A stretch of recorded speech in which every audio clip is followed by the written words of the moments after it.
ದೇವಾಲಯ ಅಲ್ಲೊಂದು ಮಂಚ ಇದೆ ಕಲ್ಲಿಂದ. ನೀವು ಯಾರು ನೋಡಿರ್ಬೇಕು ಅನ್ನಿಸ್ತೈತೆ ನನಗೆ. ಸಿರ್ಸಿ ಬನವಾಸಿ ಹೋಗಿರೇನಿಲ್ಲ ಗೊತ್ತಿಲ್ಲ ನನಗೆ. ಅಲ್ಲಿ ಹೋದ್ರೆ ನೋಡ್ರಿ, ಅಲ್ಲೊಂದು ಕಲ್ಲಿನ ಮಂಚ ಮಾಡ್ಯಾರ. ಇವತ್ತಿನ ಮಂಚ ಅದಕ್ಕೆ ಎದಕ್ಕೂ ಹತ್ತಂಗಿಲ್ಲ, ಎಲ್ಲಿ ಸಮಾನ ಇಲ್ಲ ಅದಕ್ಕೆ. ಅಷ್ಟು ಅದ್ಭುತ ಮಾಡ್ಯಾರ. ನಾನು ಬಹುಶಃ ಚನ್ನಕೇಶವಲ್ಲಿ ದೇವಾಲಯಕ್ಕೆ ಕರ್ಕೊಂಡು ಹೋದ್ರಿ ಹುಡುಗರನ್ನ. ಹುಡುಗರು ಬುದ್ಧಿ ಸುಮ್ಕಿರಂಗಿಲ್ಲ.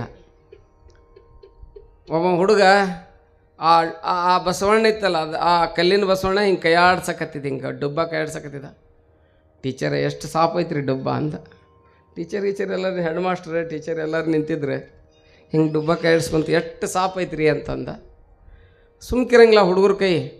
ಮುಖ ಕೈಯಾಡ್ಸ್ಕೊಂತ ಮೂಗ್ನ್ಯಾಗ ಕೈ ಇಟ್ಟು ನೋಡ್ರಿ. ಕಲ್ಲಿನ ಬಸವಣ್ಣದು ಇಂಥ ಬ್ಯಾಸ್ಗೆ ಮಾರ್ಚ್ ಬಿಸಿಲು. ಆ ಮೂಗ್ನಾಗ ಒಂದು ಕೆಂಪು ಚೋಳು ಕೂತಿತ್ತು ರೀ. ಗೊತ್ತಾಗಿರ್ಬೇಕಲ್ಲ. ಇವ ಕೈ ಇಟ್ಟನದ ನಡ್ಬರ್ಕ. ಆ ಸೊಳ್ಳಿಗೆ ಒಂದು ಸೊಳ್ಳಿ, ಈ ಕಡೆ ಒಂದು ಸೊಳ್ಳಿ, ಅದು ಹಿಂಗೆ ಏಕ ಇಲ್ಲದ.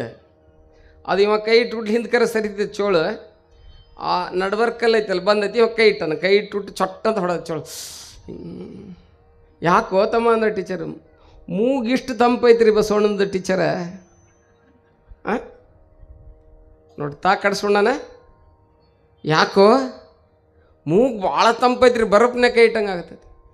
ಅಷ್ಟು ತಂಪೈತೆ ಇಟ್ಟು ನೋಡ್ರಿ ಟೀಚರ್. ಪಾಪ ಅಕ್ಕಿನ ತಿಳ್ಕೊಬೇಕಿಲ್ಲ. ಅಕ್ಕಿನ ಕೈ ಇಟ್ಲ ಚೊಟ್ಟಂತ ಹೊಡಿತದ. ಸಿಟ್ಟಿಗೆ ಎದೈತಿ. ಇವ ಮೊದಲು ಮುಟ್ಟಿದ್ನ, ಸಿಟ್ಟಿಗೆ ಹಬ್ಸಿದ್ದ.